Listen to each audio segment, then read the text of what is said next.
people are ready to buy or ready to sell, you need to act pretty much at that time and not give them 2 or 3 days, later and trying to work up the documents and things like that. This way we can do it immediately.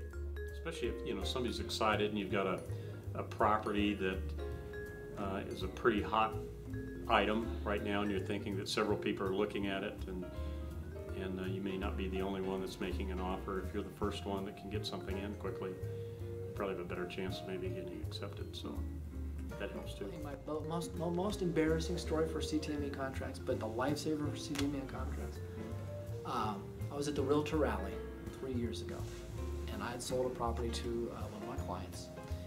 It was a side-by-side duplex, and when she kept on saying the number that she wanted to write on, because we'd seen both of them, I kept on saying, well, I thought you wanted the unit on the south. No, Scott, this is the address we want, So we wrote a contract, we went under contract on that. I get a call in the middle of the keynote speaker at the Realtor Rally, and she just panicked. She said, Scott, I bought the wrong property. You were right. It was the one on the south. And so I went up to the Wi-Fi lounge. Of course, this is pre-iPad, but it was with my laptop.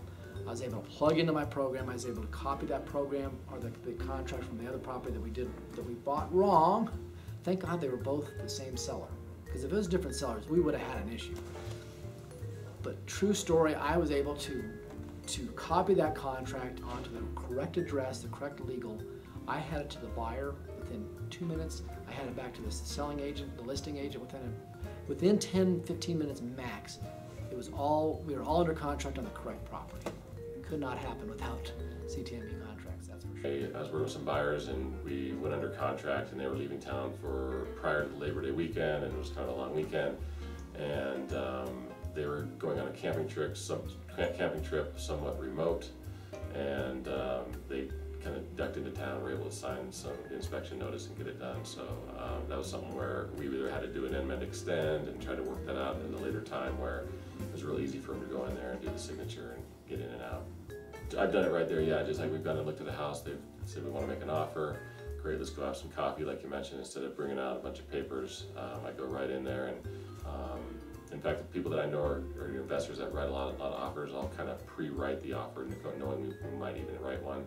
And it's so easy to copy, duplicate all the buyer's information, and just have them sign again. So, because I do work with a lot of investor clients as well, to have multiple, to be able to see everything that I've done for them in the past, because a lot of stuff will put an offer in on a short sale, for example, and we might put in 3 or 4 other offers waiting for that one to come in. Very easy for me to manage, go in, click on the address that I have with that client, pull up any information that I have, and again, I can do it from anywhere because it's web-based. There's no reason, especially with the iPad, I can pull that stuff up anywhere. So that piece is done. Faxing really is an issue, because by the time you get signatures and it shrinks, and it's, it really, we all figured out how to deal with it, because that's what we did for so long. But this is such a better system that to me, it's also more professional. You're coming across more professionally to your clients. You're coming across more professionally to the lenders and the title agents. It really, when you're looking at how people start to perceive you when you're using it, then it does make a difference.